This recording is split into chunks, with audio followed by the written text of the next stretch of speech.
All right. What's going on, wrestling fans? Welcome to Pro Wrestling Paradise here on Facebook. We will also be putting this on our YouTube page soon as everything finish uploading here tonight. Um, FTF Move, what's up? What's up? So tonight we have a live NXT slash AEW review on behalf of our man Yazar, voice of the voiceless, from last night, March 17th, 2021. So let's go ahead on and get this right into it. And plus, I got some choice words for the disrespectful pricks out there in all fucktards wrestling. I mean, excuse me, AEW. All right. So go ahead, Yazar. Let's get into this thing. Go ahead. What you got for us tonight? All right, so we're gonna start with AEW. I want to get started right into the show. Nah, let me start with the news. The news that we got, the news and rumors for AEW. Let's start with the news, and then we'll get into the actual shows. So we'll do AEW and WWE news, and then we'll get into the actual shows. We'll start with AEW, so you can start with the Miro stuff and the Joey Janela stuff, and then we'll go to the WWE news, and then we'll get into the shows. All right, cool. So all right, man. For all the wrestling fans that's been paying attention this past weekend, all right, you'll see that there's been a little spat online with everyone's favorite commentator, legendary commentator, Mr. Jim Cornette, against AEW. And some things were said about a certain someone by the name of Penelope Ford. Now, if you guys don't know who Penelope Ford is, he is the wife of Kip Sabian, Kip Sabian is also connected to Miro, formerly known as Rusev in the WWE. So, a certain I guess they want to call it a derogatory term, was said about Penelope Ford somewheres along the line that she's a slut or that she has slutty ways. And Miro decides to be the Captain Save-A-Ho and go online and say all manner of crap towards Jim Cornette, calling him a mark, says that he lives in his basement and a whole 9 yards. Meanwhile, Kip hasn't said anything to the last minute, but I find it funny that Miro is sticking up for a woman that's not even his, but yet he didn't even stick up for his own wife, Lana, in the WWE when they was berating her about her getting buried on Monday Night Raw, constantly being put through a table week after week. I heard nothing Miro had to say about that, but he had everything to say about Jim Cornette, calling him a mark, this, that, and the third. And you guys, you could go on YouTube or Jim Cornette's uh, official page on YouTube and look up the drive-through episode from this past Tuesday where he went in on Miro's ass for an hour long. I thought it was hilarious. Not just him, but also Kip Sabian. You know what I'm saying? Kip Sabian telling him, oh, things be better after you're dead. And Miro says, I'll come to that basement of yours and bring down the wrath of God on you. Let me tell you something about Kip Sabian, Miro, and Penelope Ford. All of them don't even have a right to say anything to Jim Cornette because Jim Cornette is so over, you know what I'm saying, in his own right. You can't do nothing but just listen to it and take it. And that's AEW's issue. A lot of cats in AEW are bigger than what they claim themselves to be.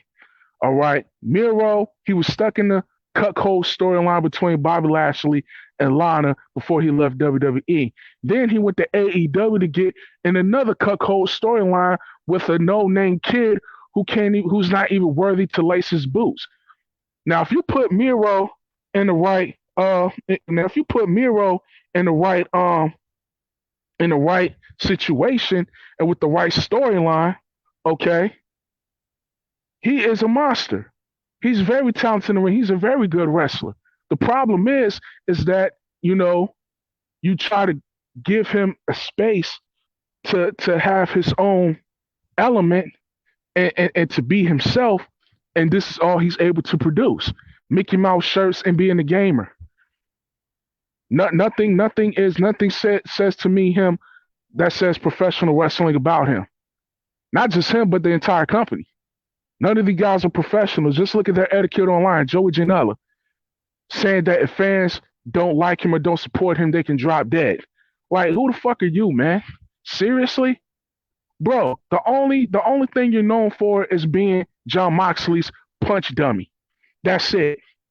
That's the only thing you're known for, being his punch dummy. And that match that Jon Moxley had with him was horrible. Your tag team partner is a fruit bot by the name of Sonny Kiss, who's more athletic than him.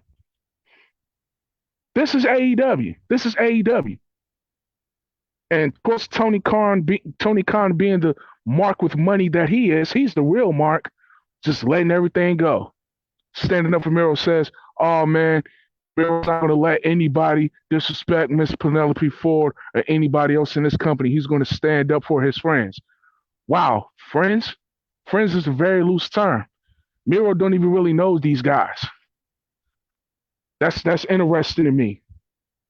But all they're doing is proving Undertaker right. This generation of talent is fucking soft. Fucking soft as hell. They can't take any constructive criticism to save their life. And Tony Khan already put it out there that, if anybody says anything about negative about AEW, that they was going to have this channel taken down. Well, I want him to try it up here. He's going to have the fight of his life if he tries that. Because we believe over here having the right to free speech, and we believe over here that we call a spade a spade. Just because you put lipstick on a pig don't make it a woman, and just because you put syrup on shit don't make it pancakes. Okay? So that's all I have to say on that. These guys, you know what I'm saying? You know what I'm saying? These guys in AEW are fucktards. They don't know what makes a star. They're lacking the basic fundamentals even of just media etiquette in general. Go ahead, Yazar.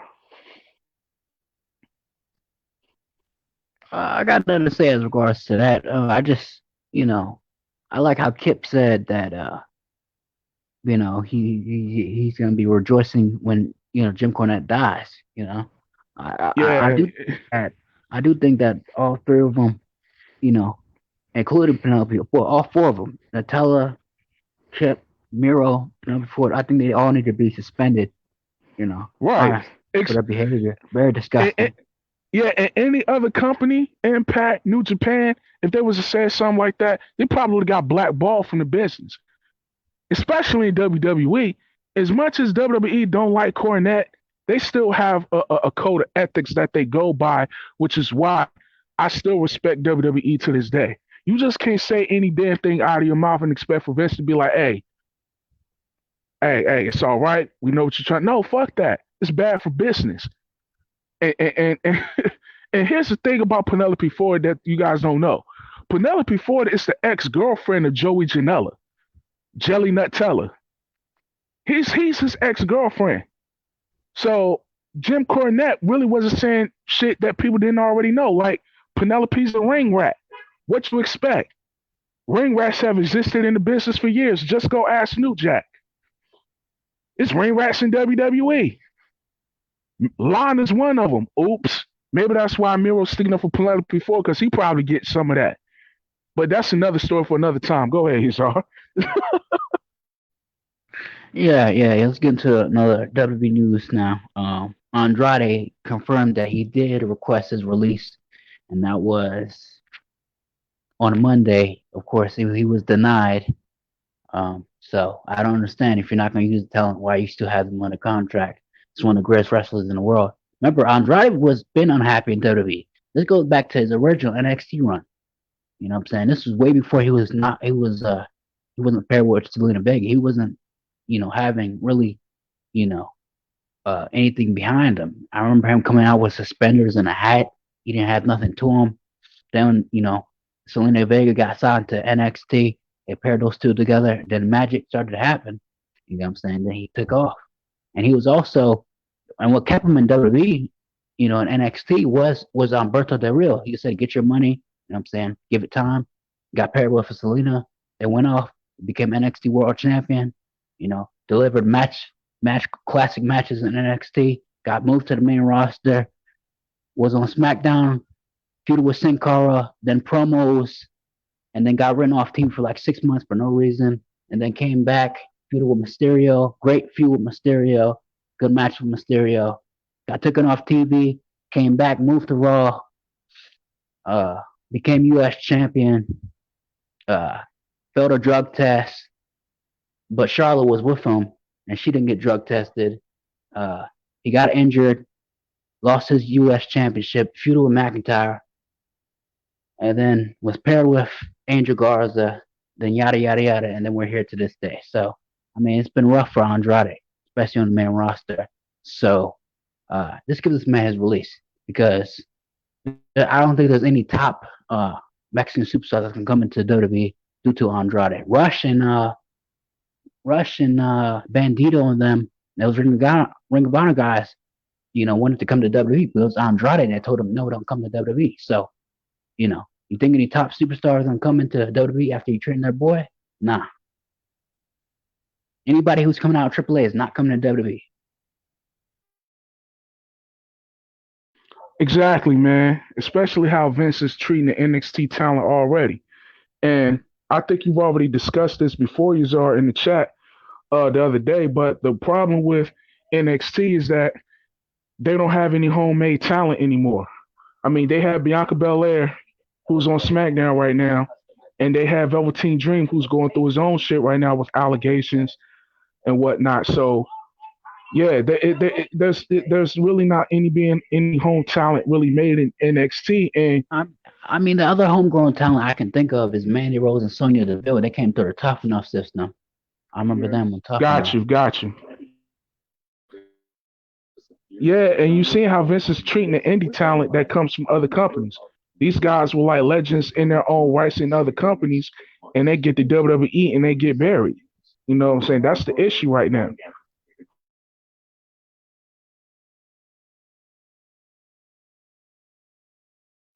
All right, Keith Lee. Not much on Keith Lee. He did put out a cryptic tweet today. He said he'll let everybody know what's wrong with him. Thank you for being true to me, and I'll see you soon. So we don't know. It's a mystery behind what's going on with Keith Lee. There hasn't been a report out, but there's speculation that Keith Lee gave Vince or Bruce Pritchard COVID. I don't know how true that is. I mean, did a family member die for Keith Lee? I'm not sure. That would have been figured out already if that was the case. So I don't know what's up. The last match Keith Lee was in, I think he was in a tag team match, him and Sheamus versus John Morrison and The Miz. It was on a Monday Night Raw. And I think Keith Lee broke the turnbuckle, but I don't see that being a big thing to keep you off TV for months now. So, I mean, I don't understand it. I really don't. That's a guy who's he's in his mid-30s. That's a guy who needs to be pushed now. And it's a lot of guys like that. I've been speaking about the age factor when it comes to these wrestlers on the main roster. It's the now. Matt Riddle's the now. He's in his mid-30s. You know what I'm saying? He's been in MMA. He's been in pro wrestling. So it's going to be the wear and tear. So it's the now. You give him his release. I don't know how long he's on his contract. Hopefully, it's a couple more months. But there's a couple contracts coming up. We know Daniel Bryan's coming up in September. Speaking of Daniel Bryan, I would love to see him one more match with Adam Cole before he hangs up the boots. And that's why I kind of want another run with Daniel Bryan. If there's anybody who needs to walk out of WrestleMania champion, it's Daniel Bryan. Edge can take the WWE Championship. That's just my opinion on that. I agree, man. Daniel Bryan definitely needs to get one more strap around his waist before retiring. The likelihood of that happening, do I see it happening? No, not really.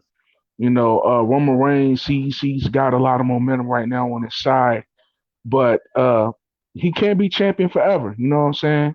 I mean, this heel run that he has is good while it's lasting, but eventually somebody has to be the one, the top baby face to come in and be the savior from the Bloodline's reign on SmackDown.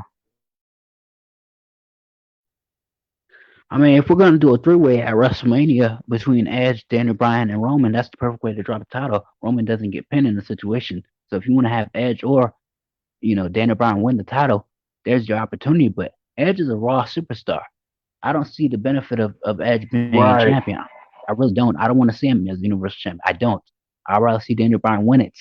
Maybe you know, Roman wins it back at right before Daniel Bryan hangs up the boots. But I'd like to see a couple matches for Daniel Bryan. Him and Adam Cole, uh, him and Roderick Strong. If those two gonna be moved to the main roster because Adam Cole is set to be moved definitely after this Kyle O'Reilly feud. So, um, but that's been the news really. And let's get into these shows. I'm gonna start with AEW. Okay, so the first match in AEW was Cody Rhodes. A couple cliff notes I have. Cody Rhodes it has a legitimate injury, shoulder injury. Once again, I don't understand these executive vice presidents. They still wrestle with injury. I don't understand it. This is about promoting the future. Cody Rhodes, the Bucks, Omega are not the future. They're in their mid 30s, late 30s. I mean, do you need to have a victory all the time? So that was my issue. So Cody Rhodes beat Pentagon by roll up. I don't know why. Cody needs to win. He's an executive vice president. He can get a championship match, assert himself in any type of match, anytime he wants. So I don't need, why the Pentagon need to lose? It's Pentagon's win that needs to be held if you want to establish Pentagon back as a singles guy. So Cody Rhodes beats Pentagon by roll up. That was the match. Like, if Cody Rhodes knew he had an injury, why did you do a ladder match? And why are you still competing? Don't you have a kid on the way? Like, I don't understand these guys. I really don't. I mean, did you watch that match? Yeah. I seen the match, man. Like, I mean, Pentagon, he's somebody, he's, again, a Pentagon, if I dare to say, he's on the same level as Rey Mysterio, as Sin Cara, all come from the AAA system, and their respective home country, they're over. You know what I'm saying? They're like the equivalent of John Cena or The Rock in Mexico. So now he's in AEW. Now he's supposed to be in this great storyline with Cody Rhodes. He should be able to go over because Pentagon is more of a main eventer than a lot of guys that's getting opportunities that don't deserve it. You understand what I'm saying? So, yeah, Pentagon, I would like to see Pentagon at least beat Cody so that, he could be a factor when it comes to the TNT Championship, or should I even say the AEW World Heavyweight Championship. Yeah, and I remember Pentagon from Lucha Underground. Excellent stuff. Excellent production from Lucha Underground. I kind of miss Lucha Underground. I wish they were on a new network. I wish it was still here. And you can go on and say that Lucha Underground paved the way for a lot of these cinematic matches that you see in AEW, Impact, and so forth, and really paved the way for AEW. And I would agree with Vampiro's statements on that. Lucha Underground did pave the way for AEW, and these matches you've been seeing. Yep. Yeah, I remember Lucha Underground and the talent that we had from there. Pentagon was great. So yeah, I didn't understand why Cody needed to win. He's basically bulletproof. He's Cody Rhodes. So that's the only thing that irritated me as regards to that. And if Cody, you're injured, get off television. It's the same thing with the Bucks. One of them said a couple months ago that they're injured. One of the legs is injured or something, or tweaked. Then lose the titles, man. They're not enhancing anything. Speaking of the Bucks, here we go. They're backstage. They say they're the greatest tag team in the world. Then they take a shot at WWE's banning at leg slapping. Of course, they have to take their shot at WWE. I don't know how the Young Bucks are baby faces. They don't carry themselves as baby faces.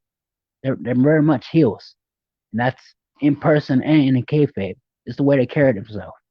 They don't have no babyface qualities, in my opinion. So there's that. Young Bucks need to lose their titles. That's all I gotta say as regards to that.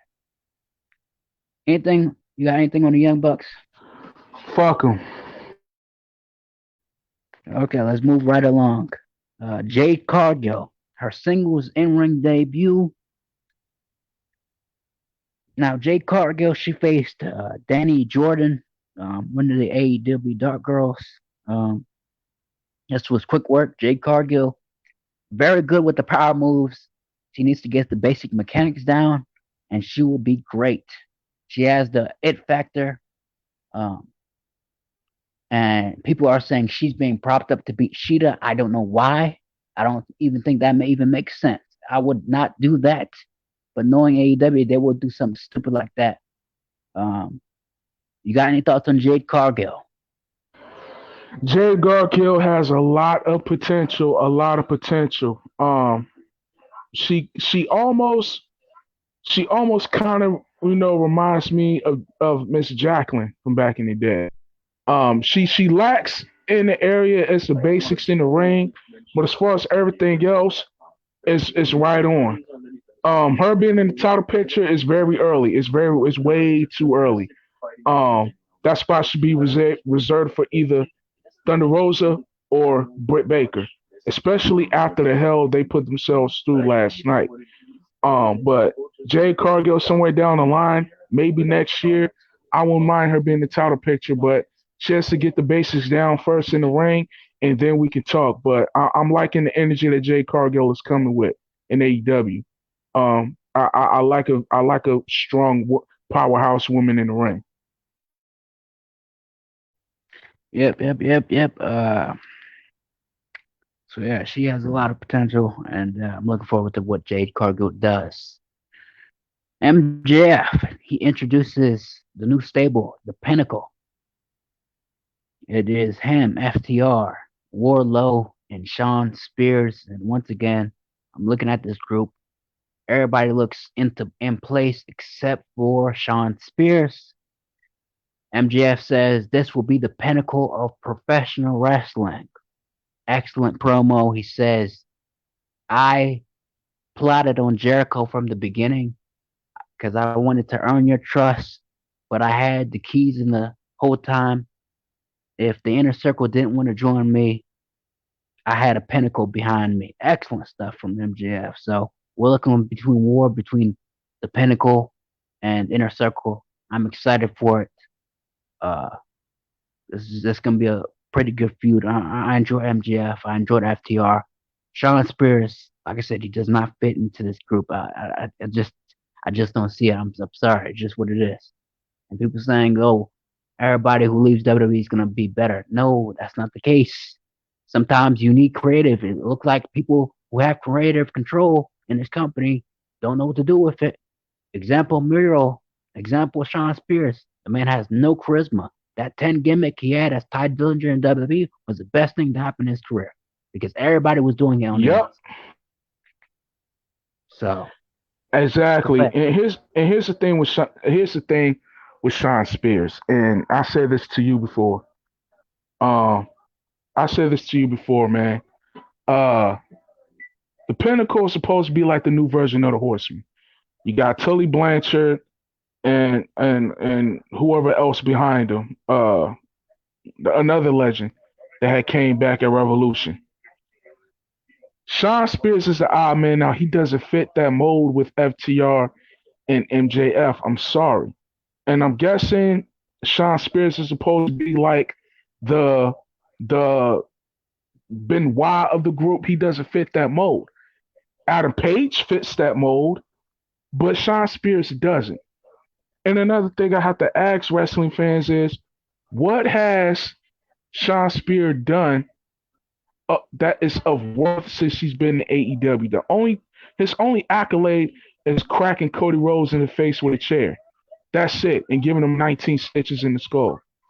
That's his only accolade ever. And then when it came down to him fighting Cody, he still lost that match. What has he done? I see Tully is pushing him, but Tully is not giving him no character for him to bounce off of, for him to even be remotely on the radar in AEW. And I think that's going to be uh the only downfall of the Pinnacle stable. Now, if you want to make Sean Spears be a bleep on the radar, you do what Evolution did with Randy Orton. You beat up Sean Spears and you kick him out of the group, making him a baby face. I think Sean Spears makes a great baby face, just like he did in NXT. Him being a heel just don't cut it. All right, he can't cut a promo. It looks like he's regressed in the ring. You understand what I'm saying? So he doesn't fit. I'm sorry, he doesn't fit. Now, it looks like they're scripting Tully, which you don't script Tully Blanchard. I mean, that's stupid. But it looks like the main spokesman is going to be MJF, so that's fine. MJF's going to carry the whole group, which is with his in ring promos, and he got the in ring ability. FTR got the in ring ability. Wardlow is going to be the most beneficiary from this because it's going to be Wardlow that's going to be kicked out, or he's going to be the one to turn babyface.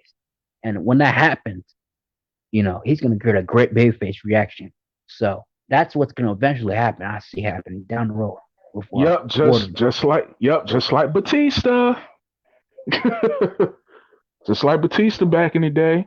He was the powerhouse of Evolution.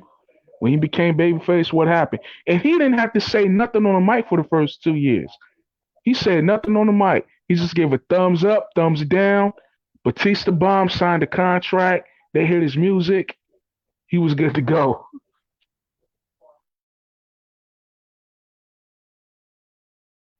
All right, here we go. We had Matt Hardy's crew. It was Private Party, Matt Hardy, uh, the Bunny and the Butcher versus Jurassic Express and Bear Country. I'd be lying if I said I watched this match. Matt Hardy's crew wins. I'm tired of seeing Marco Stunt in the ring. Just get this guy. Why is he on television, man? Hey, yo, forgive me for laughing. How big is Marco's son? He's like what, 4'9", 90 pounds, soaking wet, give or take. He's the same size as Yep. El Torito. Remember El Torito in WWE when Primo Epico was the Matadors? Remember that? You know what I'm Yeah. saying? Torito. But here's the thing, though. At the end of the day, El Torito was more over than the actual tag team. You know what I'm saying? And it looks like they're trying to turn Marco Stunt into the new El Torito. It's just not working. He's an annoying little prick. The dude is literally the same size as Brody Lee's son, and Brody Lee's son is like 9. Okay, he's a freaking halfling, a dwarf. He shouldn't be in the business at all. Maybe if he's half as good as Mike, he could be a nice midget manager. But the, and what pisses me off, you got giants that is jobbing to this guy. That's selling to this little kid, which is insane. Niggas don't even sell for Rey Mysterio. He just make the shit work and make it believable. Marco Stunt is literally he's literally my niece's size, trying to wrestle somebody the size of a Lance Archer or a Wardlow or a Brian Cage, and he's going over. I don't understand it. Yeah, I'm gonna move right along because I'm really tired of this. Matt Hardy's heel work though, I gotta say, and enhancing the Private Party is excellent stuff for Matt Hardy. I think those guys will be the first trios champions. That's my prediction when the trios titles do come. Uh, Christian Cage. Here we go. Finally, somebody. Christian Cage says he's going to get the world championship, and he's here to cement his legacy in AEW. Um, with Christian, there's some feuds I already want to see. I'd love to see him and Jungle Boy, just to give a rub to Jungle Boy. I'd love to see him and MJF, him and Ricky Starks, him and Brian Cage. So there's some guys for Christian to get in the ring with. Um, I don't think Christian gets the title immediately, but I do see it down the line getting a world championship. I don't put Christian in the title picture yet. Um, but I'm glad Christian's here. If he's satisfied, like I said, if he's happy, that's all that matters. Because like I said, this is all reminiscent of TNA for me. Like in TNA he did not care. He was just there. Yeah, he won the world championship. They treated him like a legend, but you know, he always wanted that WWE recognition. But it seems like now he finally realized, hey, they don't care about me. I'm gonna, now I'm, in the place. Okay, I don't care anymore. I just live with that. I can make my name here in AEW. So good for Christian. Christian Cage, man. Uh, one half of the most decorated tag team in the history, one of the most decorated tag teams in wrestling history. Um, Sad that he had to play second fiddle to Edge in his career, but that's what mostly happens to a lot of tag teams. For example, with the Hardy Boys, Matt had to play second fiddle to Jeff. You understand? Even though Matt is the big brother, um, it happens. I mean, New Day, you know, E and X had to play second fiddle to Kofi. You know what I'm saying? So it happens. It always happens. Just like in music, Destiny's Child, Beyonce, Jackson 5, Michael Jackson, NSYNC, Justin Timberlake, B2K, Morion. It happens, But Christian wants to be recognized as being one of the best wrestlers of his generation. And I don't think he can retire, what I'm saying, until he gains that. I mean, he wanted it from WWE. I mean, he had a world heavyweight title run, but I mean, it was. I'm not gonna say it's lackluster. I'm I'm gonna say Vince really didn't put any effort into pushing Christian when he was on SmackDown. Then he was immediately buried by Randy Orton afterwards, which is sad. I feel sad for him for that, but hopefully Christian is happy where he's at right now. And hopefully they don't do the Christian what they have done to so many other people that have came from large companies and just have them laid down to the Bucks and Kenny Omega.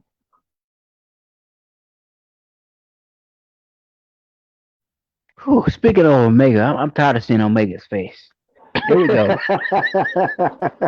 Omega and Gallows and Anderson lay out Moxley and Eddie Kingston in the ring.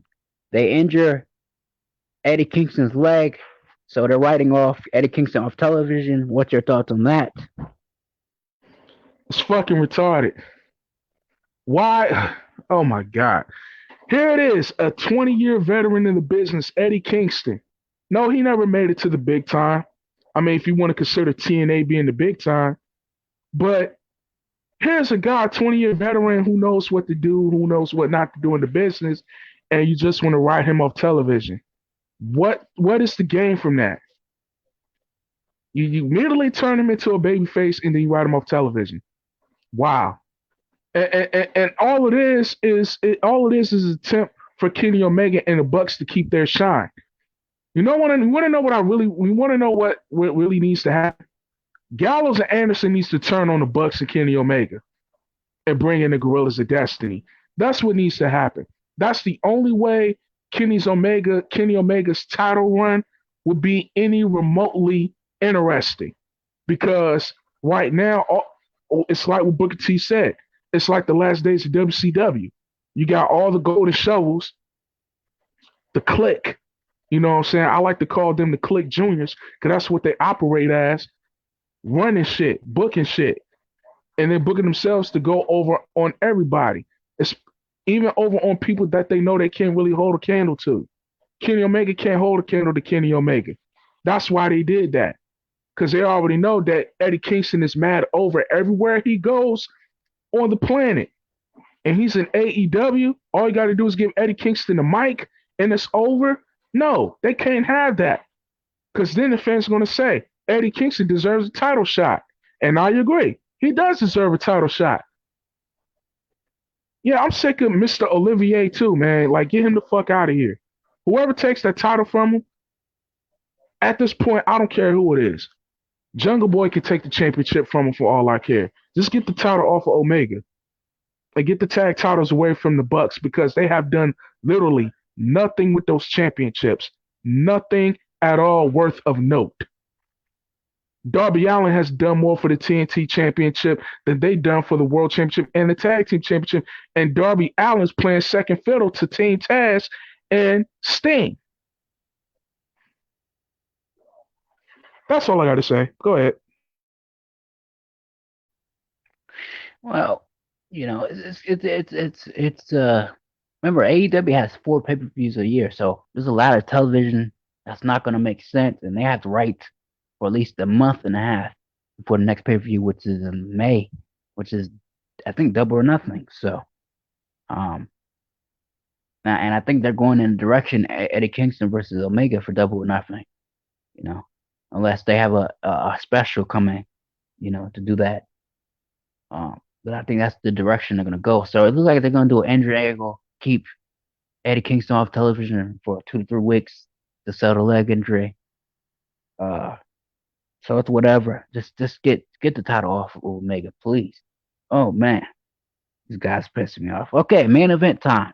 Hey. If we're lucky, we might get Rich Swann as the first double champion at Rebellion. Yeah, not happening. That's why I said Moose should have won that title at Sacrifice, man. But whatever. Go ahead, man. All right, main event time. And if I miss some parts of it because I really didn't care about it. So I missed probably the Darby Allin segment. I just don't care. He's facing John Silver next week on AEW. Who cares?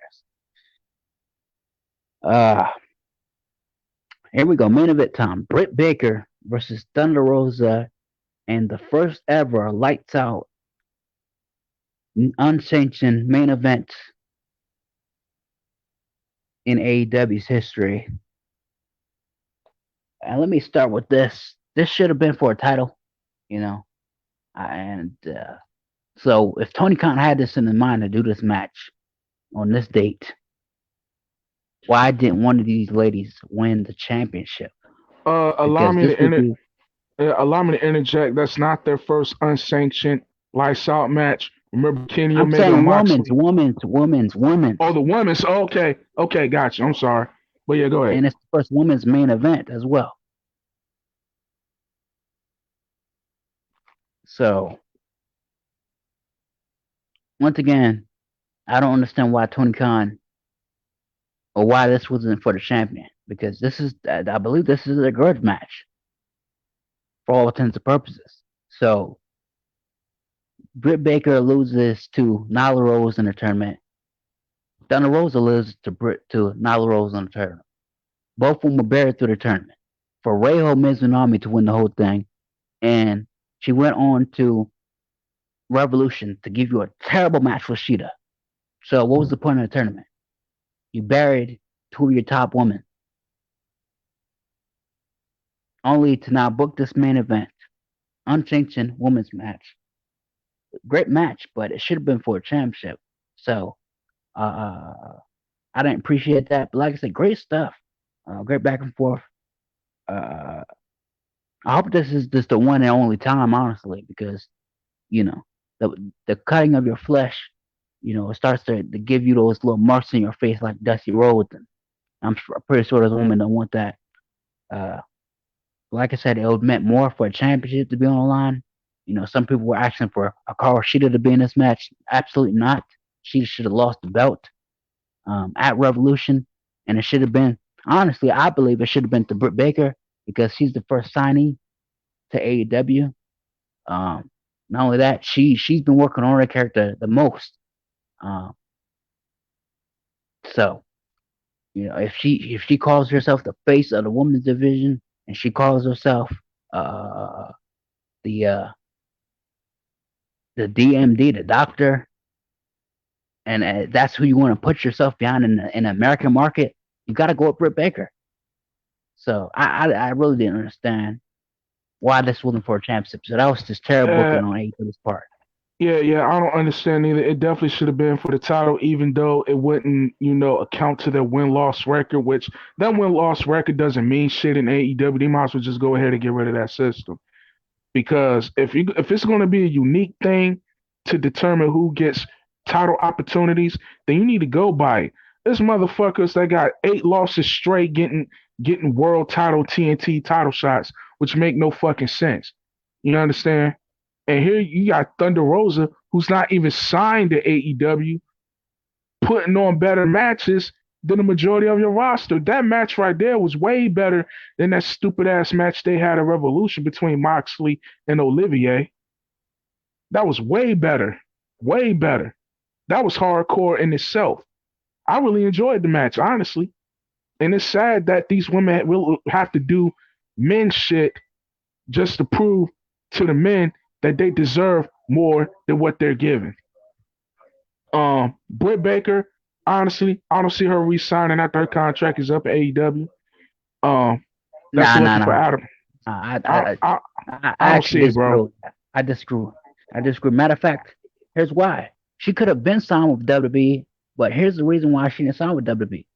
First of all, they will not allow her to continue going to school. She has her medical practice now, her dentistry, and she's a wrestler. So AEW is allowing her to have her dentistry and be a wrestler. So it's actually to her advantage. Not only that, she's really is the face of the women's division. She just don't have the title. So I I think don't understand. I mean, they allow Xavier Woods to finish his psychology degree and wrestle at the same time. So I don't understand why they won't let her do the same. I don't get it, but you probably got a point there, which is fucking retarded. But okay,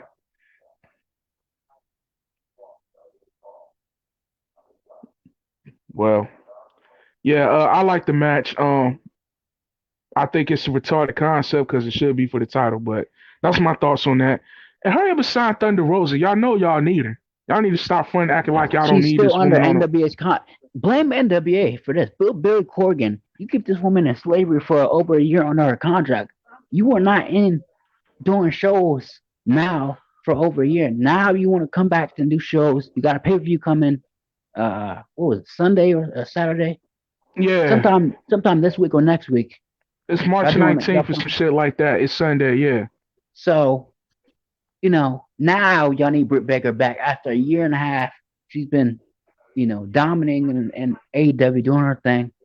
You know what I'm saying? You might as well release her from her contract. So that's on NWA's part. Does Ricky Starks have a Tony contract at Khan needs to still AEW? had a contract. No, they've been released to Ricky Starks. Okay. So, you know, they need to go ahead and you know, buy the con. Tony Khan needs to buy the contract. That's what he needs to do. Give NWA some money and buy the contract, Thunder Rosa's I'm contract. sure. I'm sure Cody Rhodes had already told him this, but Tony's a mark for the elite. You know what I'm saying? And that's another thing I can't stand too. These people, the lack of respect for the legends that's there. The legends is telling you what you need to do to get over in the business and how to run the company. And it just went through one ear out the other. You want to be unique. You want to do your own thing. So you're left alone to play around in the asylum without a warden watch over you, and you're doing fuck shit like this. Thunder Rose, most over woman on the AEW roster without a contract, makes no sense. Britt Baker, been there since day one, can't even get a title shot. Like this doesn't make any fucking sense, man. Compared to all the other women that's in the back outside of maybe Jade Cargill, that's pretty much a women's division right there. Those four. Nah, you leave it. You leaving out my girl Tay Conti. I'm sorry to leave her out. That's because I ain't been seeing none of her. She's been doing her thing. That's one girl I don't understand why they haven't pushed. She's the one who has the TV Exactly. experience. She has the TV experience. She ain't on TV. That's what I'm saying. She ain't on television. You got her on Dark Doom. Just like Where I said, where's Serena Deb as well? That's the veteran right there. Oh, she's but out with Serena injury. Forgot Depp, about that. yeah, she'll be out till no. She'll probably be out till Fighter Fest or Fight for the Fallen. But that's why I told you in the chat, man. Like NXT is circular. Everything comes full circle eventually over there. AEW is linear. They're a straight line. They just go do shit. That's what they just do.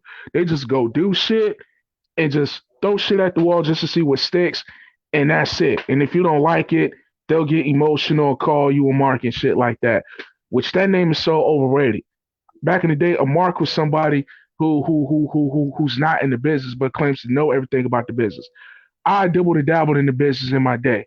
So, but people that they call marks are people that sees the bullshit and you trying to feed the bullshit to them as something that is not. Go ahead, man. Okay, so in the end, Thunder Rosa wins the match, but neither if any one of these people lose in this match, it really didn't count, of course, to the win-loss record. But also, it didn't hurt the momentum because no one got the leg up in this because it didn't count. So both of these women bled for no reason because no championship was on the line. We seen her call sheet watching this on the monitor backstage. So the next person in line who wins this match is next in line. So I'm guessing they're going to give Thunder Rosa when you should have given Thunder Rosa the opportunity at Revolution. This is so stupid. So stupid. Kenny Omega, Kenny Omega, Kenny Omega, you're a fucking retard. You don't know how to run a division. Step down from that office, please. Just because they're from Japan don't mean that they're automatically over. Case in point, for example, Maki Ito harassed them, went back to Osaka.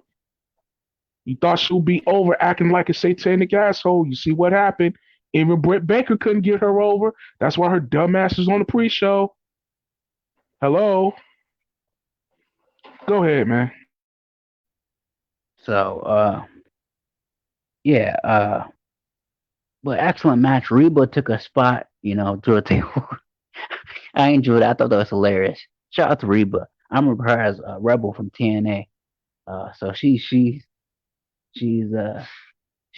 plays a good heel assistant for Britt Baker. Excellent stuff.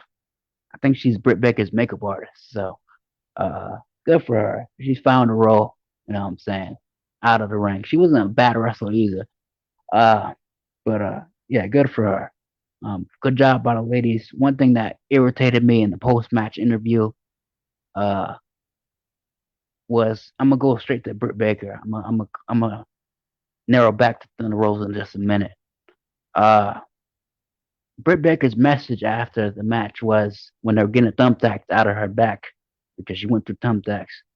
She says, "I hope Dave Meltzer gives me a 5-star." That's the message you want to put out after a match like that. That is the message. Oh my god, bro. Hey, I can't wait till Cornette does a video on this. This is gonna be hilarious, man. That's the message you want from women's wrestlers. I hope Dave Meltzer gave me a 5-star. You don't live for Meltzer. You don't come to this business for Meltzer, man.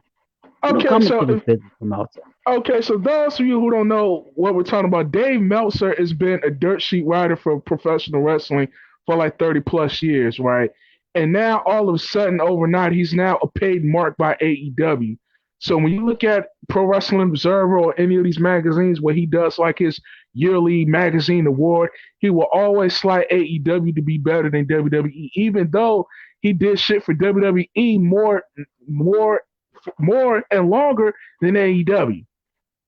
So I think the Dave Meltzer comment was a slight shot at people like Jim Cornette and the cast at Bust Open Radio. Oh man, this is petty, man. Go ahead, man. Nah, I just didn't appreciate that comment from Britt Baker. You had an opportunity to say something great for women's wrestlers to see because you got some steam now. This is momentum for women's wrestlers to see. They're watching this definitely. You know what I'm saying? It was trending on social media, still trending to this day right now. So you got some steam behind it. And that's what you want to say? Dave Meltzer? Come on now. Let's get to Thunder Rosa promo, post-match promo. Now, this is more relatable here. Thunder Rosa says she came from nothing, but I proved why women's wrestlers can main event and we can kick ass, so forth and so forth. So much passion from Thunder Rosa. It sucks that she's not signed. Tony Khan, you need to buy this woman's contract because I don't think she can stay in NBA for another year because that's how much longer she has on the contract. I don't understand, But just buy this woman's contract. Like, honestly. NWA is a sinking ship, and part of it is their fault because NWA as a company has given life to so many promotions in the past. And those promotions have super exceeded and surpassed them in every way. And the companies that came from them, that were birthed from them, they never really given back to the company that gave them life.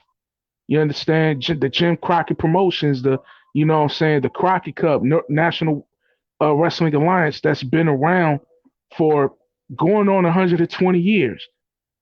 120 years, so a century in the score. This wrestling promotion has been around, and they gave birth to like TNA, WWE, WCW, and none of those companies have poured back to the company. That's why NWA stays with closed doors. You understand? And Tony Khan and Cody Rhodes have the means to help NWA. Why won't you help them? I don't know why. Maybe it's because the talent that's on NWA is way better than the shit show you got now.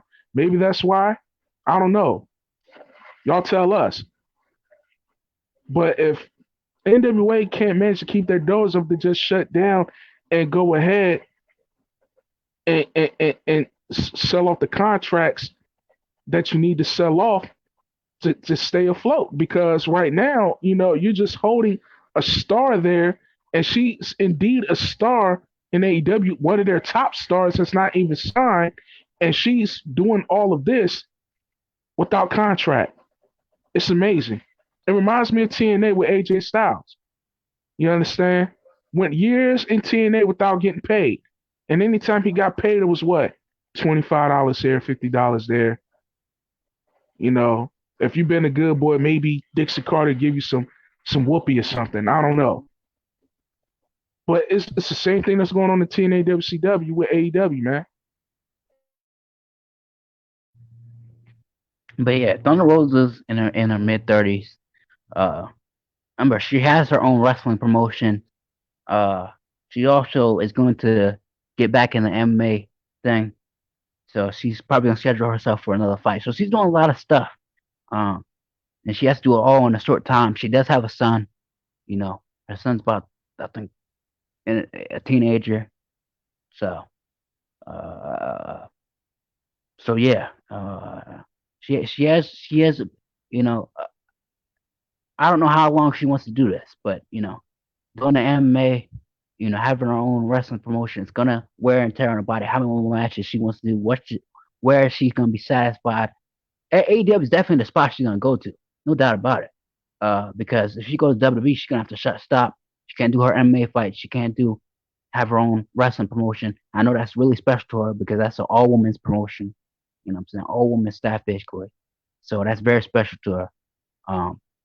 So, I don't know what her goals is for what she wants to accomplish, but what she has there in AEW and what they need to do is, build your faces for AEW. I got a starting five: Layla Hirsch, Jade, Brit Baker, Thunder Rosa, Tay Conti. You know what I'm saying? Anna Jay, right under them when she comes back. Chris Statlander should be cleared very soon. The alien girl. Big Swole needs to improve in the ring, before I even consider her, in a conversation. Hikaru Shida's there, of course. So that's a good solid 6 right there that you can build around. Yeah, I just don't know why they won't release her from a contract. You released everybody else.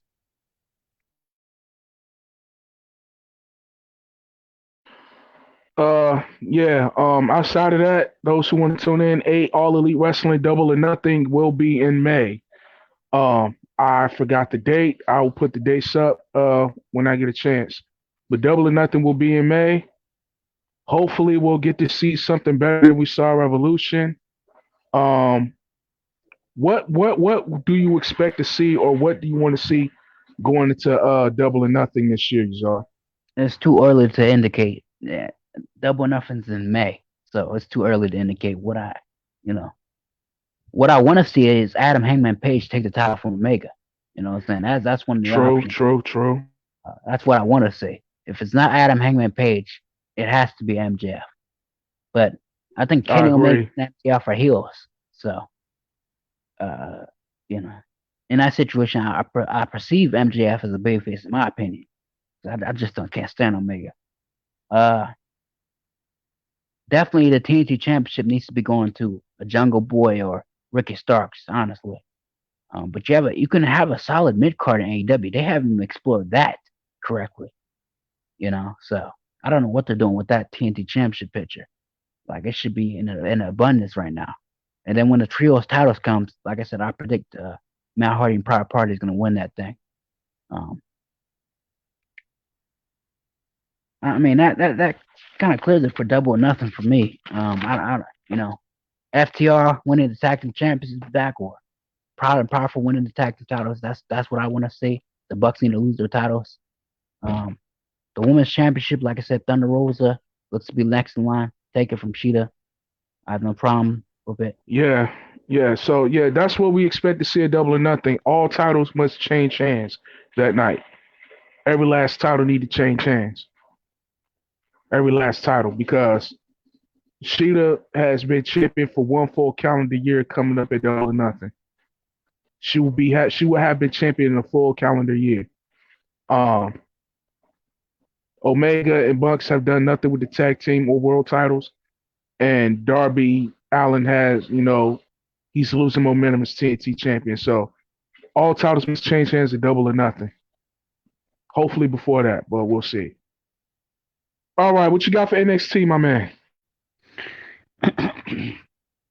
All right. Well, for the most part, I enjoyed AEW. That's just there was a few kinks and things for AEW that didn't make sense. But NXT, I'm about to dig into NXT. NXT started with Finn Balor and Karrion Kross. Now, I'm gonna let you start with the promos because I was not feeling the promos, in my opinion. I didn't like the basis of what it was about here. All right, so of course Finn Balor comes out, talks about how he's still NXT champion, yada yada yada. Talks about how he beat Adam Cole, the Saturday and the third, and then he's interrupted by Scarlett Bordeaux and Karrion Kross, which we were expecting anyway. We already knew this was going to come full circle because Karrion Kross is still undefeated as an NXT star. He has not lost a match yet. So this is very, and I want wrestling fans to pay attention to this. Karrion Kross is still undefeated. Okay? So this could be the turning point at Stand to Deliver in the next couple of weeks. Okay? Going into WrestleMania. All right? Because now we're going to get a guy who has never lost the NXT championship versus one of the greatest NXT champions literally of all time. You understand? And either way, somebody's going to be taking a strong L. Scarlett Bordeaux talking about something. She saw this in the cards. Two warriors standing face to face, dripped in gold or whatever. And then of course they were ultimately interrupted by FTB, Danny Burch and Oni Lorcan. And they talk about how Kross doesn't deserve shit. He just came back, and the one who deserves a title shot is Pete Dunne.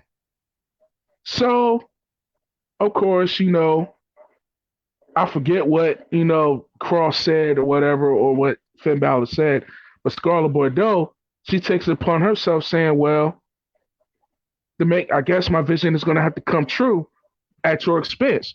Why don't you put your tag titles on the line against Finn Balor and Karrion Kross? So Karrion Kross is still undefeated as a singles competitor, but as a tag team person, he took his first L last night, which made no sense, But it ends up at the end of the night, Karrion Kross destroying everybody at ringside, which I personally enjoyed. But Yazar sees differently. He's going to give you your view on it. Go ahead, man. I didn't like the basis of this promo. These promos are back and forth. I mean, the basis I would want with is the similarities here. They both had to relinquish their titles due to injury, and I'm dating back to Finn Balor's relinquishing of his. It's literally probably the same injury, from my understanding. It was a shoulder injury for Finn Balor. It's exactly the same injury, shoulder injury. That's the premise I went with. The similarities of the injury. I just didn't like the basis of the promo. Scarlett was great in the segment, though. I think she needs to be talking more. So yeah, that was that. I didn't appreciate this tag team stuff. They're doing this main roster stuff. This is how you know Vince has his hands in NXT. Vince also had a meeting with Karrion Kross, so that means carrying across to the main roster is imminent, most likely after this takeover.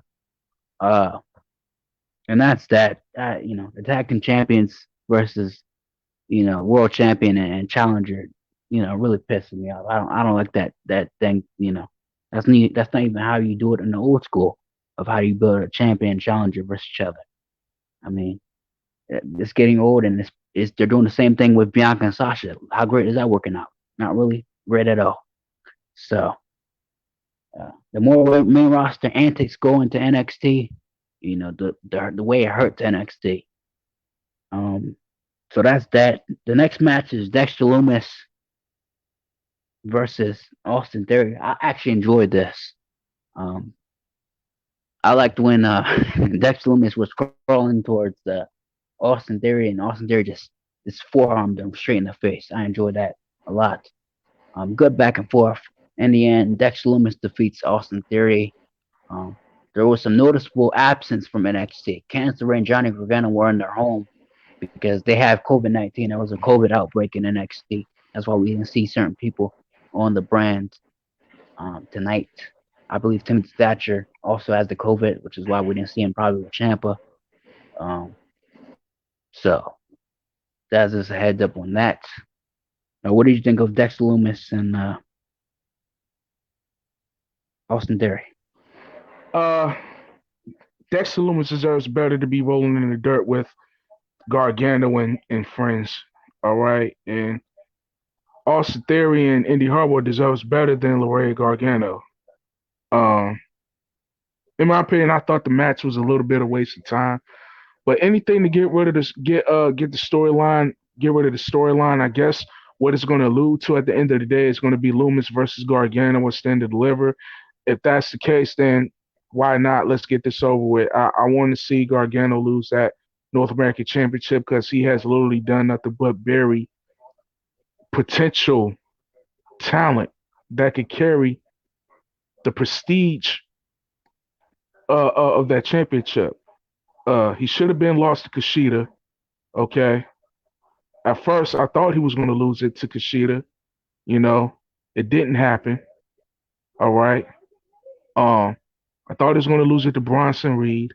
That didn't happen. So it looks like Dexter Lumis is going to be next up. I really hope he does lose it to Dexter Lumis because Dexter Lumis has a mystique about him that's very, very unique. Um, so yeah.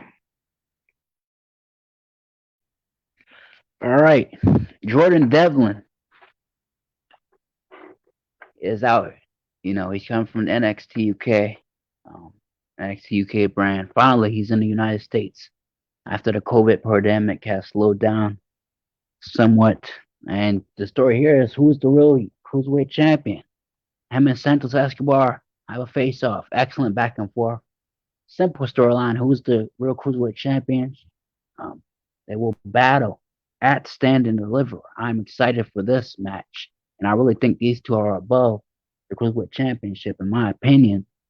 Guys like this, I really think the cruiserweight division needs to be abolished in WWE and just put these guys in the mid card, just for the mid card to flourish even more in WWE. Move these guys, part of them to SmackDown and Raw, or just move them into NXT just to bulk up that North American Championship picture. So, what was your thoughts? I enjoy Santos Escobar. I always call him a living legend. Now he didn't disappoint in this promo. The legendary El Hijo del Fantasma, aka Santos Escobar. I'm liking where he's going with this, man. I like what he does in the ring. Jordan Devlin coming from the UK, trying to solidify himself as the true cruiserweight championship, and indeed which he is. You know what I'm saying? Santos Escobar won the title within the tournament when COVID had hit. For the cruiserweight classic. So it looks like that the cruiserweight right now has more prestige than the North American Championship. Thanks a lot, Gargano. Um, but I'm gonna enjoy this little matchup between Devlin and Santos Escobar. Who I believe should lose it? Do I believe Santos should lose it? Yes, he has that title forever. because what's that going to do is that's going to put Santos Escobar somewhere down the line into the main event, which needs to happen. It needs to happen because Karrion Kross is going to be gone. Finn Balor's going to need opponents. What better opponent for Finn Balor to have than Santos Escobar? And he already has a stable with Raul Mendoza and Joaquin Wild, which I see them being tag team champions very, very soon, somewhere down the line. So yeah, Jordan Devlin does need that momentum, especially with with NXT Takeover Dublin at the horizon. He needs to enter into Dublin strong. So yeah, let's get it. All right, here we go. Another promotion for a Japanese wrestler. Whoop de do here, because I'm really getting tired of this. I'm really am, because Triple H promotes this as the next best thing coming out of Japan. You know what I'm saying? And she might be, but she has some tight shoes to fill. She has to live up to Asuka, Kyrie, Io. You know what I'm saying? Those are some tough names to live up to. So we got Charlotte. She's coming into NXT. They gave her a video package. The best women's division she's coming into. We have about 50 women, which means about 10 of them need to be moved to the main roster effective immediately. I do have to make this comment though. Jordan Grace of Impact Wrestling will be a free agent soon, and she needs to go to AEW. AEW must sign Jordan Grace. I'm sorry. She must be going. She has to go to. She has to go to AEW. She has to. Man. Oh man.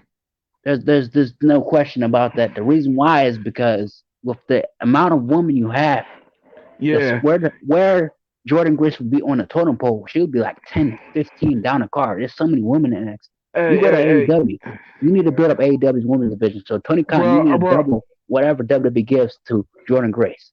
Or attempts to give. If she does sign to AEW, I feel bad for her because I already know her first feud is going to be against Nyla. I see it. It's going to be against the Transformer.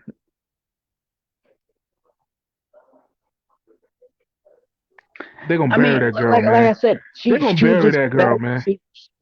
She'll be better on the totem pole. I'm just saying. She'll be better on the totem pole. If she goes to AEW, she's already a top 5 woman already. Just like that. So, I mean, it depends on what she's trying to accomplish here. If you want to go to the best women's division, of course you're going to go to NXT. But like I said, you're just lower on the totem pole. You're not going to be presented the way you want to be presented. If you want, you're not going to be the face of NXT. That's what I'm saying. You go to AEW, there's more of a possibility.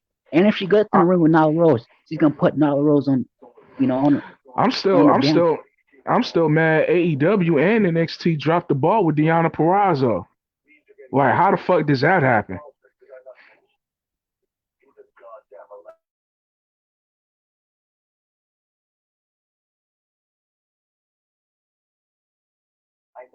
Go ahead, Yazar.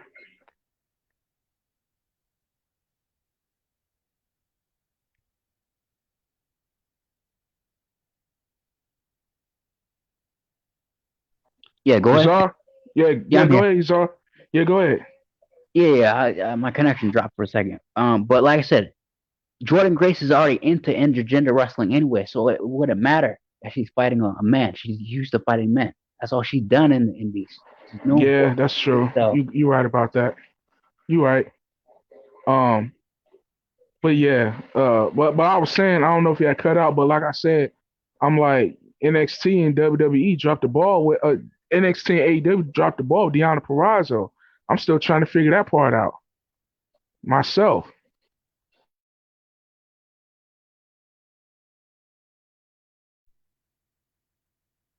Yeah. She had some ideas to give to them. They just didn't listen to her. And this is the concern here. These new people coming into NXT is trumping the people who's been there. That's the thing that's pissing me off. So this Saray cat, she's probably gonna just trump people because she's Japanese. You know what I'm saying? That's not how you do it. You know what I'm saying? So you need to move like 10 of these women that's in NXT to the main roster immediately. You know what I'm saying? That's just what needs needs to be. Like I said, Jordan Grace to AEW, point blank period. There's no way around it. Uh, what else? Dakota Kai. She faced off against Zoe Starks. Uh, this was an excellent match. Good back and forth. Dakota Kai, she's one of those builders. One of those people she can really have a good match with anybody. Um, and there's very few wrestlers like that, so she'll be great. Uh, but it's time for Dakota Kai to go to main roster. She defeats Zoe Stark.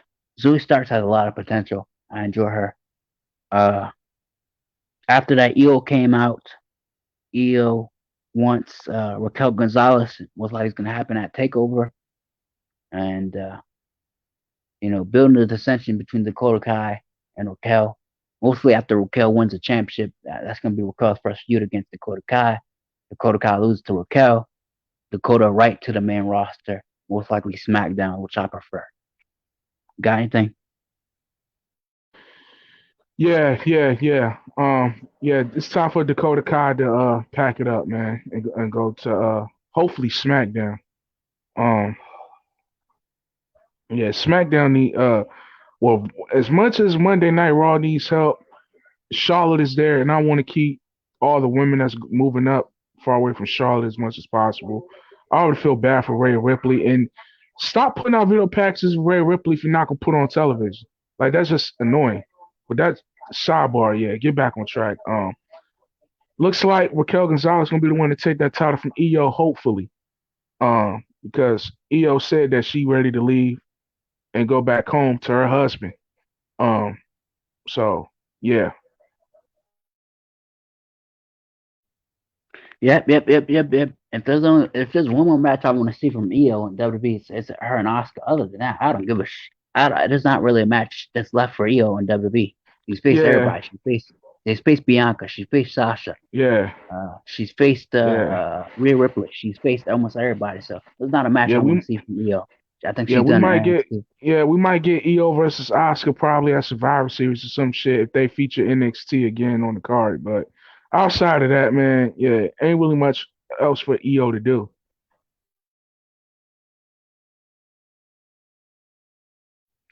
Yep. So Saray coming into NXT, she has a lot of shoes to fill, But the comparison's gonna come. Is she gonna live up to Asuka? Is she gonna live up to Io? Is she gonna live up to Kari? And comparison is the gonna lead you to failure. That's what's gonna lead to. You know what I'm saying? So don't put that pressure on that young girl. She's only 24, I believe. So she's young. You know what I'm Oh saying? man, yeah, So uh so yeah, it's a lot of young females. Like I said, the future of WWE and even AEW is fine when it comes to women, but the men's side of things for AEW and WWE is really hurting. Uh, let's go to the next match. Tommaso Champa. He defeats Marcel Barthel. Uh, Champa, he looks old, man. Nah. Champa is old, man. He He did looks like old, 15. man. He spent like 15 years in Ring of Honor. That's like half of that man's career. So it was like, yeah, of course he's old. Uh, yeah, but that's not the big part. The big part is Walter. Yes, Walter. I'm gonna address Walter and a little bit later on what he said in NXT UK after we're done with here. Uh, Walter returns to NXT after a year. The last time we seen Walter, he was feuding with the Undisputed Era, Imperium versus Undisputed Era. Great feud. Uh, I believe it was the main event of World Collide. Excellent stuff. Back and forth between both stables. Walter, 700 days as champion. A great title reign. COVID time kind of stunted it a bit, but he's been one of the best champions in WWE's history. Um, it's overlooked because you know uh, NXT UK is not really featured much here in America. You can watch it on the network, but how many people really on the network? That's why it has officially moved to Peacock. But if we're getting Champa versus Walter, Walter definitely needs to squash Champa. Um, but I'll get to Walter's announcement in just a minute. Um, I'm gonna come back to it. What do you think, Walter? I wish they promoted Walter if he was gonna return tonight, or on NXT just to bring some more viewers at least. Yeah, I think they try to do a little surprise for once with Walter. They come in with his fellow Imperium stable members, but looks like looks like from what we've seen with Champa and Walter, we're definitely going to see Champa and Walter versus Walter at Stand and Deliver. Uh, if it's for the UK Championship, I don't know. I doubt it, since how he already has a feud in the UK brand waiting for him. So, but Walter versus Champa, I think it's going to be a very good match. Um, Walter's one of those guys, man. He's a young guy too, man. He has the attitude of being the last of a dying breed of those wrestlers that came up from the 80s and the 90s. Like the guy's so good in the ring, man. You know, um, there's not too many guys like him in the business anymore. That's just no nonsense. Keep it simple, keep it basic, but be the best at it.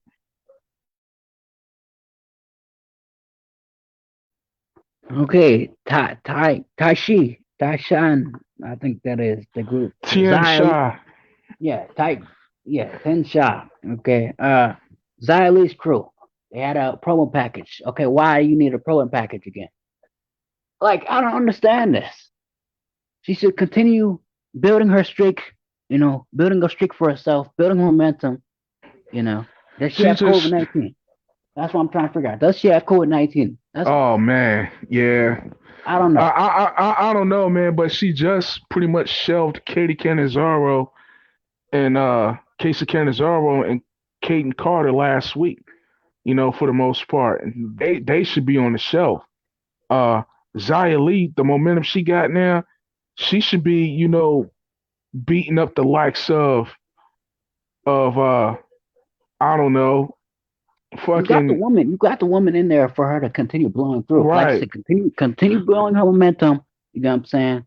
Let Io and Raquel do her thing. Raquel wins the championship. yeah, Raquel and Dakota. She beats Dakota. Dakota to the main roster. There you go. Down the line, Xia Li gets right, Raquel, beats Raquel. yeah, man, She do. Pretty simple. Booking there. yeah.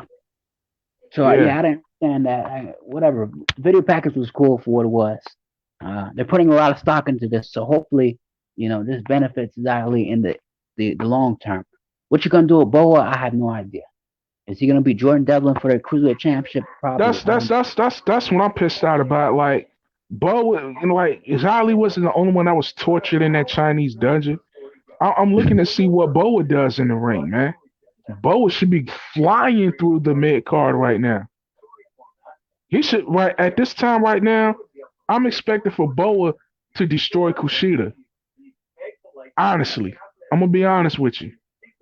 He should be destroying Kushida. He should be destroying Cameron Grimes. He should be giving Bronson Reed that work. He should be doing something besides playing second fiddle to Xia Li. It's not like he's his manager. Like, I mean, Boa doesn't speak English at all. So it's like maybe that's why they not, I don't know. I don't know what it is, but Bo is one of the most authentic strikers outside of Kyle O'Reilly and Bobby Fish and Aleister Black. So yeah. All right. LA Knight debuts. For me, I didn't care too much about it. I don't care too much for LA Knight. I don't think he fits the criteria that NXT is. I think he's a main roster act. Honestly, he reminds me of Mr. Kennedy. That's more of a SmackDown type act or main roster type act. I think he would be beneficial in SmackDown, honestly.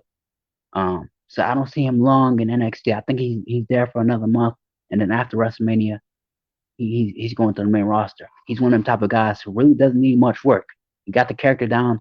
He got an all right wrestling ability, and that's all Vince cares about. If you got the character down, Vince will love you. Head to the main roster, please.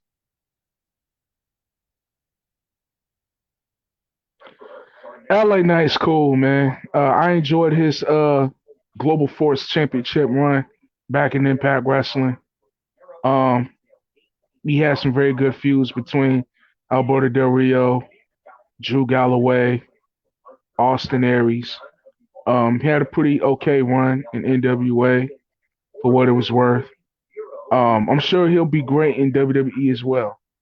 Um, NXT, somebody, see, people like Taya Valkyrie and LA Knight, who have already made a name for themselves, and other B level promotions like NWA and TNA, they really don't need NXT because they're already been established. They're already close to being 20 years in the business themselves, so they know what to do.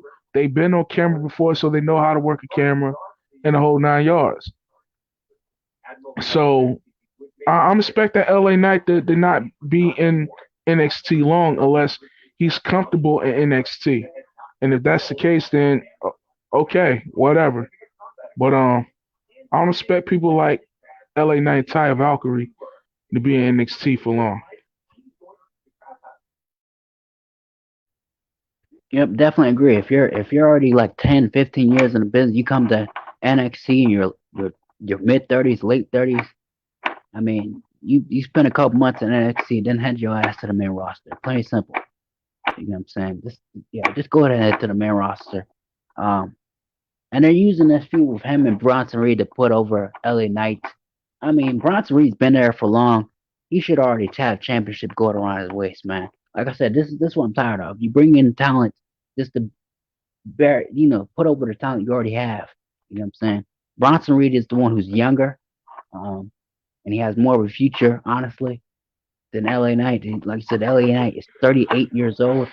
Move Right, this guy to the main roster for right, me, right. honestly. You got younger guys that need to be pushed like Bronson Reed, Isaiah Scott. That Uh, uh, um, who else? Who else can I think of?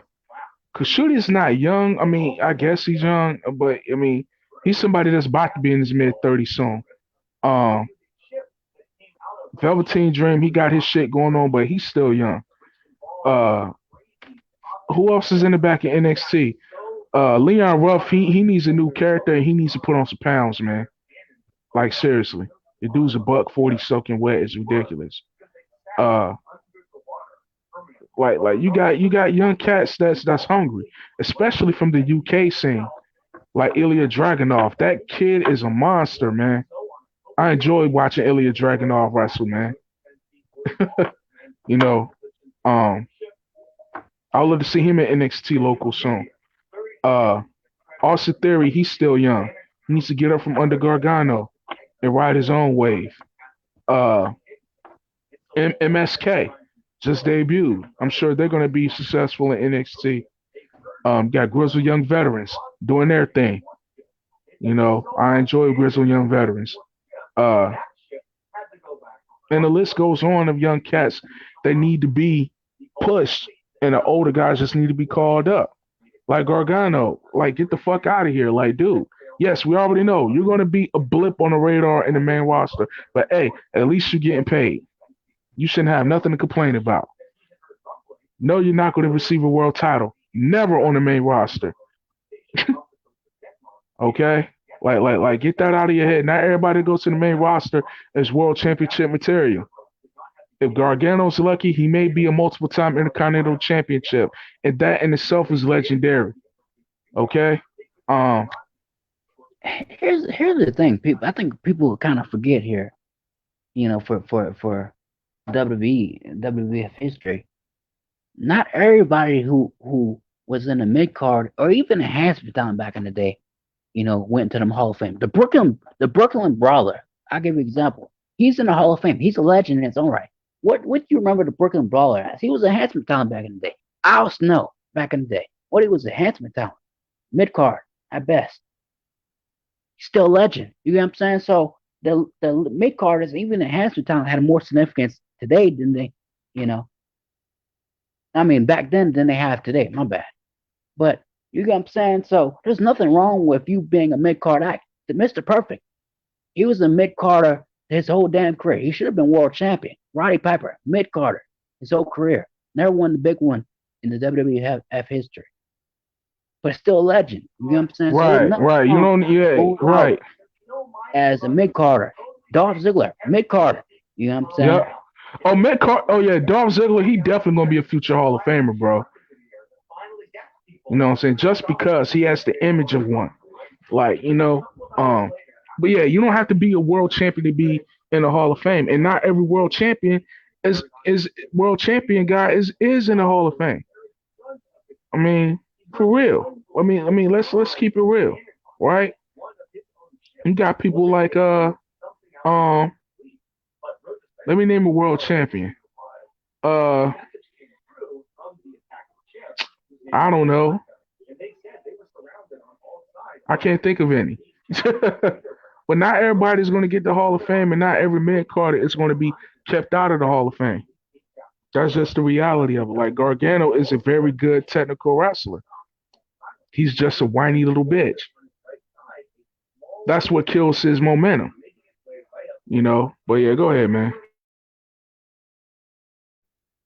I mean, so yeah, I mean that's that.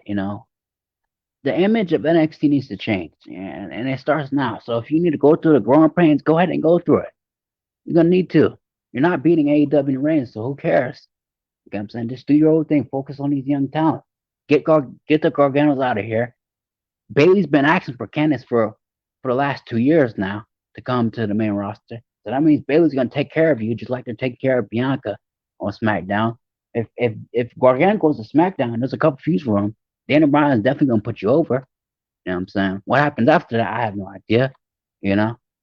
I mean, but it's not gonna be the worst thing if you're on SmackDown. Now Raw, there's more to worry about.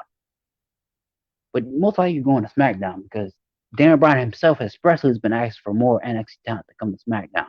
So there's a couple people that need to be moved to SmackDown. Tony Storm's the one, she's ready for the main roster, honestly, in my opinion.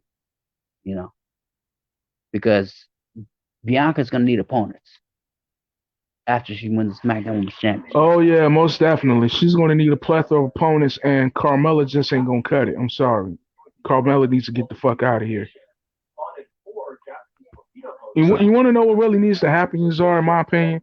What really needs to happen, everybody that have contracts that's coming up, that's getting ready to expire, WWE needs to go ahead on and release them and allow those NXT stars to be moved up so they could properly be used. Because as long as these people stay on contract, you're just going to have more people crowding the catering table in the back every week.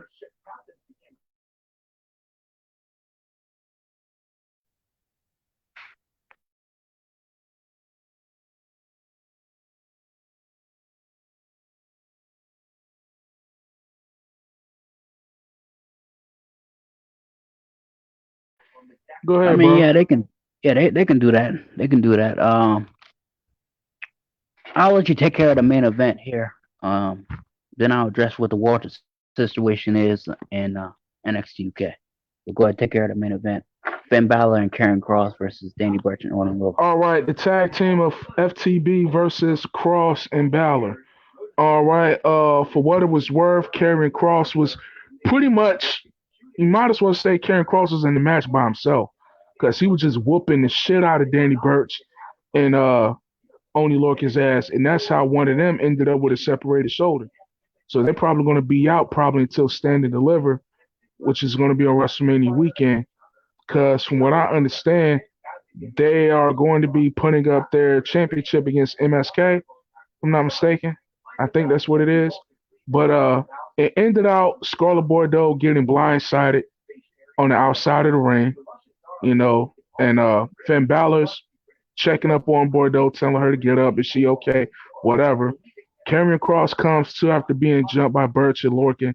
He automatically loses his shit, beats the living fuck out of Balor, tosses him back in the ring, and one of them goes for the pin 1, 2, 3 for FTB to retain their tag team championships. And then immediately after that, Cross just destroys everybody. He destroys FTB. He destroys Finn Balor some more. And at the end of the night, it's Karrion Cross standing tall over Finn Balor, holding the NXT championship. That's the main event. Now, Yazar sees that as a waste of time. I saw it as entertainment for what it was. You know what I'm saying? That build up for Balor to actually to have a reason to come for Karrion Cross. Now, is it a weak ass build up? Maybe so, but they still got time to clean this shit up before it's stand to deliver, and I'm expecting it for it to be a one hell of a match.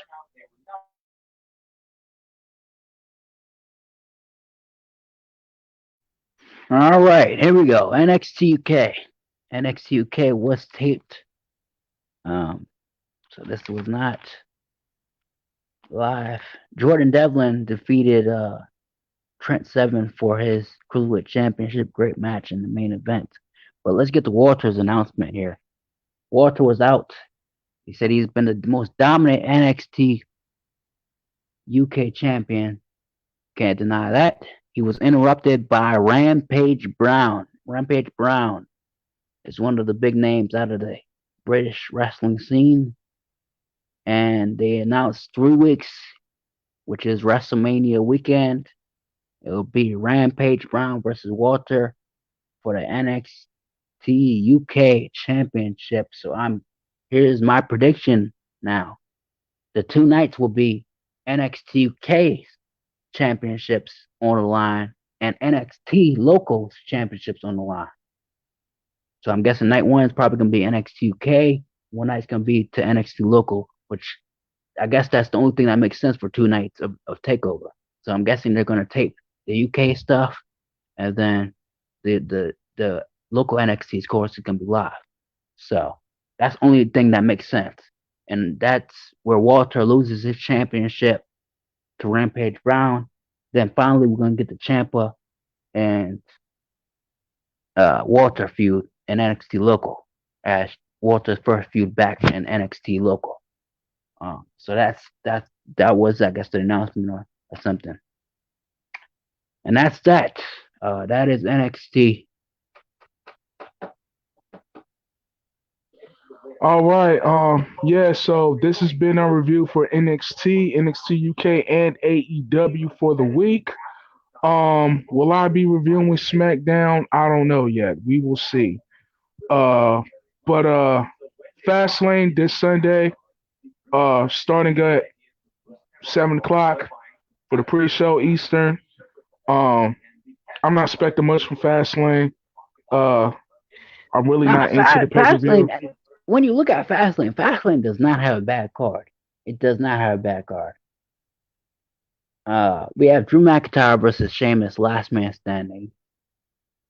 Daniel Bryan versus Roman, which is going to be an excellent match. There's no question about that, which should be WrestleMania, but that's a different story. Edge is most likely going to be the special enforcer. He's going to face Jey Uso this Friday to figure out who's going to be the special enforcer. Most likely it's going to be Edge. I think they announced a rematch between Matt Riddle and Ali for the United States Championship. I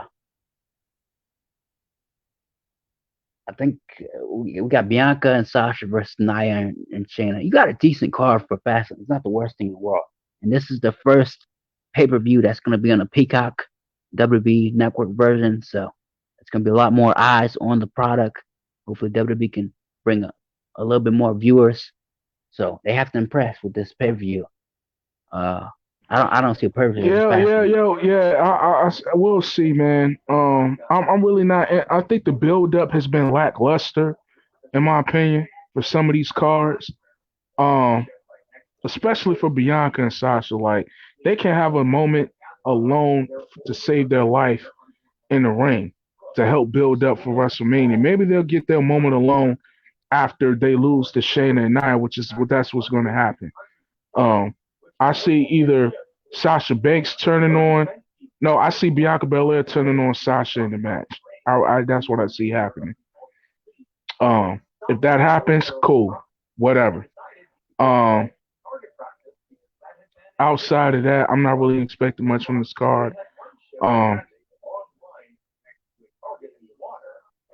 Between Sheamus and Drew McIntyre, my opinion, Sheamus needs to win because after last week, my bad. They already kind of dig themselves in a hole because they already announced Drew McIntyre last year for WrestleMania, so this match is rendered pointless. Drew McIntyre has to win. Your Fastlane is 3 weeks from WrestleMania. Wow, yeah, that's retarded. Like I said, the buildup is lackluster, man. It's too lackluster. Um, what other matches is going to be on the card? Is any of the tag titles on the line? Tag team titles is on the line. Do you know? Ah, they might I get a think rematch between the New Day and the Hurt Business, most likely. New, her Street business Profits. shouldn't her business shouldn't have lost him in the first place, but I guess Vince don't trust him to be at WrestleMania for some reason, which I They think love that's the New stupid. Day, and they love the New Day in WWE. That's 11-time tag team championships. Oh my Yeah, god! and Let's Kofi get Kingston just now tied Edge for having 14 tag titles under his belt. You know, so we'll see, man. We will see. I really want Ali to win the United States Championship. Do I think it's going to happen? No, but when these happen in Fastlane, Retribution members need to thump the shit out of Ali and leave him. Retribution needs to break up at Fastlane. That's what needs to please happen. do, please Just do. have Ali lose, and Ali flips his shit, smacking the shit out of T-Bar and Mace, spitting on people, acting crazy, and then just have Retribution to beat the shit out of him. I think that would be a good ending for that match.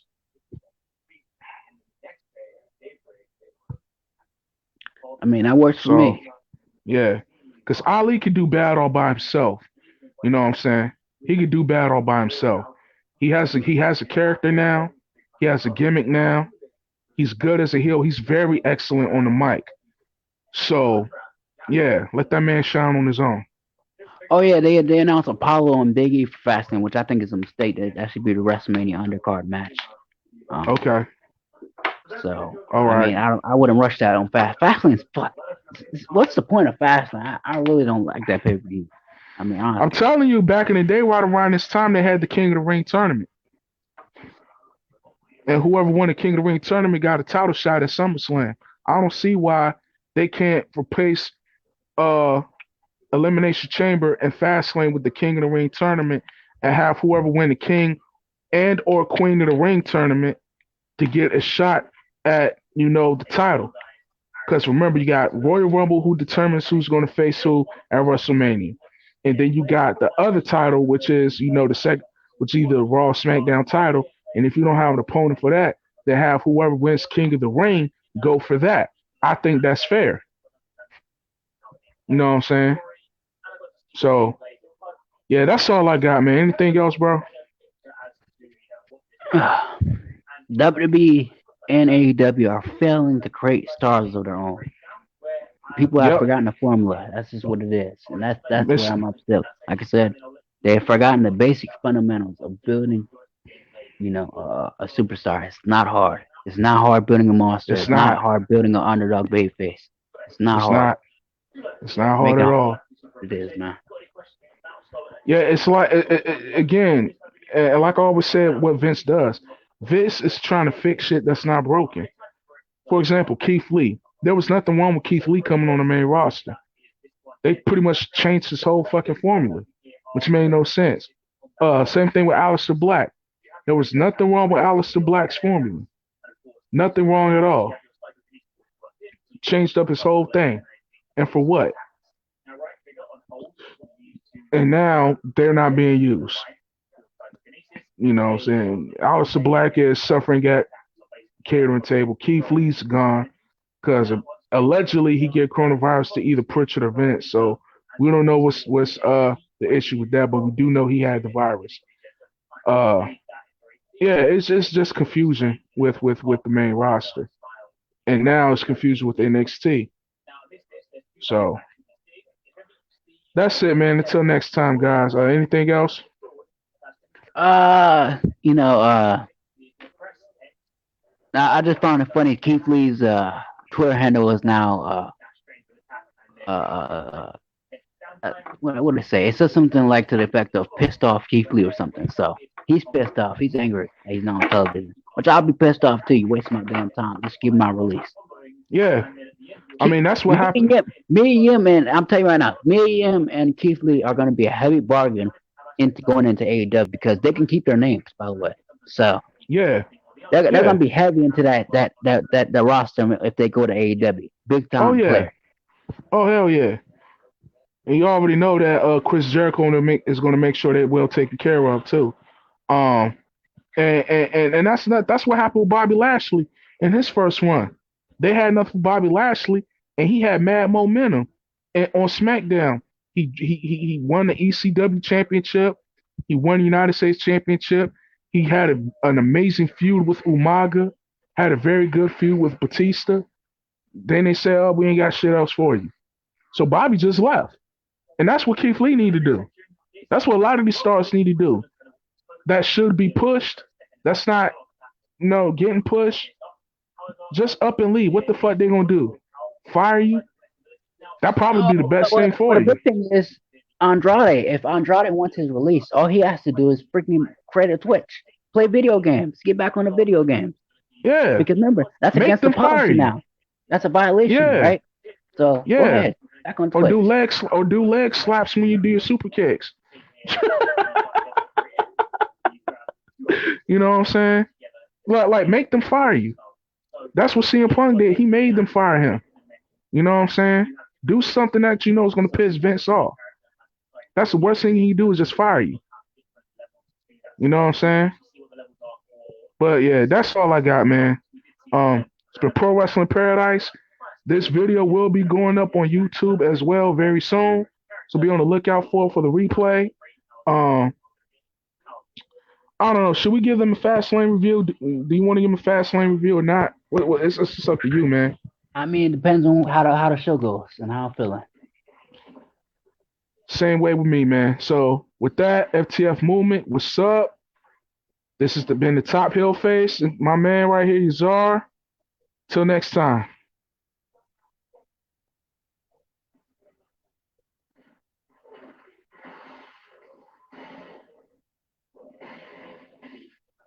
Okay.